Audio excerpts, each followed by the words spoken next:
अस्सलाम वालेकुम, मेरा नाम डॉक्टर काशिफ अहमद मलिक है। आजकल हमारे पास एसिडिटी के बहुत केसेस आ रहे हैं, तेज़ाबियत जो कि बहुत ज़्यादा हो रही है। इस मसले को हल करने के लिए हमने इनवाइट किया है हमारी consultant gastroenterologist doctor Anam Siddiqui को। अस्सलाम वालेकुम डॉक्टर साहब, कैसी हैं आप? अल्हम्दुलिल्लाह। अच्छा डॉक्टर साहब, ये मसला आपके पास भी आ रहा है और जनरली भी हम देख रहे हैं, बिकॉज ये शादियों का सीज़न है, लोग बाहर के भी खाने खा रहे हैं, शादियों के भी खा रहे हैं, बदपरहेज़ी भी हो जाती है। तो तेज़ाबियत ये है क्या और किस तरह से इससे बचाया जा सकता है?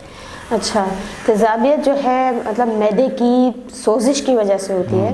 और अमूमन जो भी मरीज़ आते हैं उनको कोई ना कोई मतलब कंप्लेन होती है कि हमारा खाना पीना जो हो रहा है वो बाहर से हो रहा है, या हमारा ऑफिस वर्क है, या शादियों में आजकल जाना ज़्यादा हो रहा है और खाना रात को लेट से खा रहे हैं और फिर उसी वक्त ही मतलब सो जाते हैं। तो इस वजह से तेज़ाबियत के केसेस जो है वो ज़्यादा बढ़ रहे हैं। तो इससे बचने का तरीका यही है कि अगर डाइट में एहतियात करें, ठीक है, रात को सोने और खाने के बीच में तकरीबन 2 से 3 घंटे का वक्फा लाजमी हो। तली हुई चीज़ें, बाहर का खाना, इससे जितना बचेंगे उतना आप खुद डाइट में जितना चेंज करेंगे उतना आपको खुद फ़र्क पड़ेगा कि बाकी वाकई हमारी तेज़ाबियत जो है वो कम हो रही है। ठीक है, पहले उसको डाइट से कंट्रोल करने की कोशिश करें, ठीक है, अपना लाइफस्टाइल सही करें, एक्सरसाइज करें, ठीक है, डेली वॉक करें। और अगर इन लाइफस्टाइल चेंजेस के बाद, डाइटरी चेंजेस के बाद भी ये मसले बढ़ रहे हैं तो फिर हम मेडिकेशन की तरफ जाते हैं। तो उसमें बहुत सारी ऐसी दवाएं हैं जो मैदे की तेज़ाबियत को कम करती हैं, सोजिश को कम करती हैं। तो उसमें जो टॉप पर हमारे पास यूज़ हो रही है वो है प्रोटॉन पंप इनहिबिटर, जो हम राइज़ेक के नाम से कॉमनली हर कोई यही कहता है कि राइज़ेक भी खाई है, लेकिन इसके बावजूद भी तेज़ाबियत वहीं की वहीं है। तो उसके खाने का भी एक मतलब ड्यूरेशन है, एक टाइम मुकर्रर है। अगर उस हिसाब से आप नहीं लेंगे तो फिर कंप्लेन आपकी सेम ही रहेगी, क्योंकि उनका काम यही होता है कि हमारे जो मैदे में कुछ ऐसे सेल्स होते हैं जो एसिड प्रोड्यूस करते हैं, हाइड्रोक्लोरिक एसिड ना, HCl, जो एक तो खाने की डाइजेशन में उसका बहुत इंपॉर्टेंट रोल है, दूसरा वो इन्फेक्शन से भी बचाता है। ठीक है, तो कुछ ऐसी दवाएं जो एसिड की प्रोडक्शन को रोकती हैं, जिनको प्रोटॉन पंप इनहिबिटर कहते हैं, तो वो खाने का मकसद ये होता है कि उसको आधे घंटे खाने से पहले लेना है, मतलब एम्प्टी स्टमक लेना है, ताकि क्योंकि एम्प्टी स्टमक जो हमारे स्टमक की एसिड प्रोडक्शन होती है, हाइड्रोक्लोरिक एसिड की प्रोडक्शन बहुत ज़्यादा होती है। तो उस वक्त जो इस दवाई का काम होता है ना, तो वो बेहतरीन काम होता है।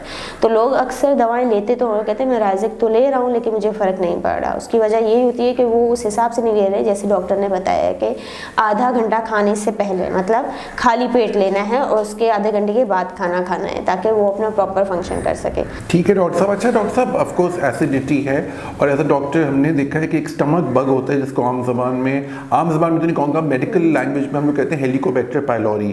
तो ये कितना देखने को आ रहा है, क्योंकि इसका भी एक अलग ट्रीटमेंट है, राइट डॉक्टर साहब? और ये भी तेज़ाबियत, जैसा आपने बताया कि आप तेज़ाबियत की दवा भी खा रहे हैं, वो भी कर रहे हैं, फिर भी ठीक नहीं हो रहा है। तो ये आप कितना देख रही हैं? हेलिकोबैक्टर पाइलोरी का टेस्ट जो होता है स्टूल से होता है, तो थोड़ा सा हमारे नाज़रीन को बताएंगे।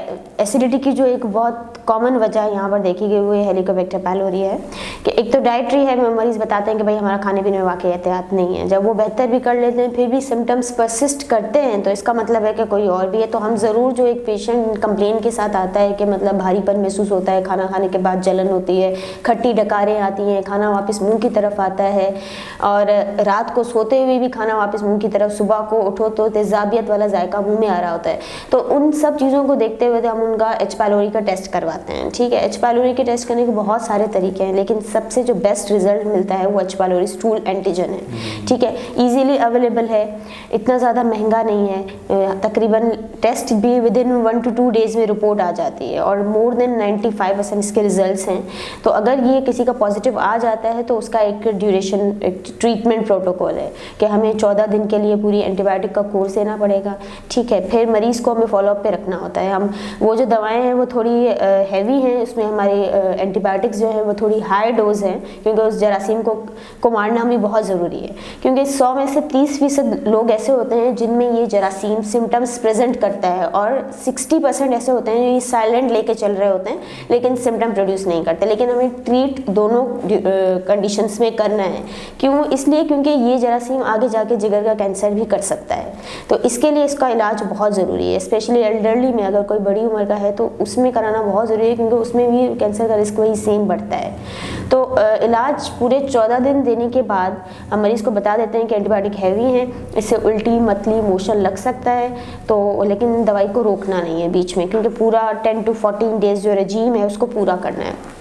जैसे ही मरीज़ पूरा करके आता है और सिम्टम्स में खुद इम्प्रूवमेंट बताता है कि वाकई मेरे सिम्टम्स पहले से बेहतर हो गए हैं, तो हमें दोबारा कैसे पता चलेगा कि अब मरीज़ का जो ये एच पाइलोरी का इन्फेक्शन है ट्रीट हो गया है या नहीं हुआ है। तो हमें फ़ौरन से उस जरासीम को टेस्ट नहीं करना है, हम मरीज़ को तकरीबन 4 से 6 हफ्ते के लिए छोड़ते हैं, उसके बाद फिर दोबारा हम उसका एच पाइलोरी स्टूल एंटीजन करवा के देखते हैं। अगर वो नेगेटिव होता है तो मतलब ये ट्रीट हो चुका है, या अगर वो पॉजिटिव आ जाता है तो कुछ मरीज़ ऐसे होते हैं जो नॉन रिस्पॉन्डर होते हैं तो उनको फिर हम ऑल्टरनेट रिजीम्स पे रखते हैं, ठीक है। तो डिफरेंट रिजीम्स हैं, फिर हम वो चेंज करके उनको फिर उसी तरीके से फॉलो करते हैं। बिल्कुल ज़बरदस्त डॉक्टर साहब ने बहुत अच्छा बताया और मेरी नॉलेज में भी आपने बहुत अच्छा इजाफा किया है। डॉक्टर साहब आजकल लोगों का पान गुटखा छालिया, अक्सर लोगों को मैंने देखा है जनरली कि दूध दही इतना नहीं पी रहे हैं, कोल्ड ड्रिंक्स बहुत ज़्यादा पी रहे हैं, तो इससे भी तो तेजाबियत में बड़ा इफेक्ट पड़ता है डॉक्टर साहब बाहर के खाने से। तो ये आप बताइएगा हमारे नाज़रीन को कि किन किन चीज़ों को अवॉइड करना है उनको खाने से।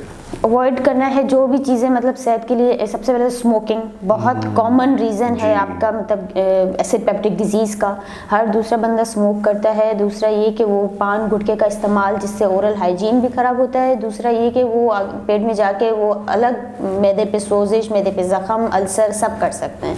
तो इन चीज़ें से जितना परहेज़ करें। और कोल्ड ड्रिंक्स, कार्बोनेटेड ड्रिंक्स हैं, मैदे को बहुत ज़्यादा अफेक्ट करती हैं, तो कार्बोनेटेड ड्रिंक्स से जितना हो सके दूर रहें। घर का नॉर्मल जो बना हुआ खाना होता है सफाई से बना हुआ वो इस्तेमाल करें, और बाहर के खाने से जितना हो सके परहेज़ करें, क्योंकि बाहर के खाने में तेल किस किस्म का इस्तेमाल होता है वो भी सबको पता होता है। तो अगर ले भी लें तो फिर मतलब महीने में एक आध बार आप बाहर का खा सकते हैं, लेकिन डेली बाहर का खाना खाने से मैदे पे बहुत ज़्यादा अफेक्ट होगा। तो वो आपको अपना लाइफस्टाइल, अपना डाइटरी सब चेंज करना पड़ेगा, तो फिर इंशाल्लाह ज़रूर फ़र्क पड़ेगा आपके ना इन सिम्टम्स में। बहुत बहुत शुक्रिया डॉक्टर साहब। देख सकते हैं नाज़रीन आप कितनी अच्छी तरह डॉक्टर अनम सिद्दीकी जो हमारी कंसल्टेंट गैस्ट्रोएंटरोलॉजिस्ट हैं मुर्शिद हॉस्पिटल हेल्थ केयर सेंटर पे, जो कि वाहिद हॉस्पिटल है पाकिस्तान का जो सिंध और बलूचिस्तान के बॉर्डर पर है। 330 बेडेड हॉस्पिटल है और यहाँ पर 24 घंटे कंसल्टेंट्स मौजूद रहते हैं। बहुत बहुत शुक्रिया डॉक्टर अनम आपका। और आपके कोई सवालात हो, कोई भी इसी से रिलेटेड हो, तो आप डॉक्टर अनम को विजिट कर सकते हैं मुर्शिद हॉस्पिटल हेल्थ केयर सेंटर में। डॉक्टर साहब सुबह 8 से 4 बजे तक होती हैं, मंडे टू सैटरडे। यहाँ पे आकर अपना चेकअप कराइए, कोई भी ट्रीटमेंट है या कोई भी आपको प्रोसीजर है वो भी सब यहाँ पे हो जाएगा। Thank you very much. Signing out, doctor Kashif Ahmed Malik.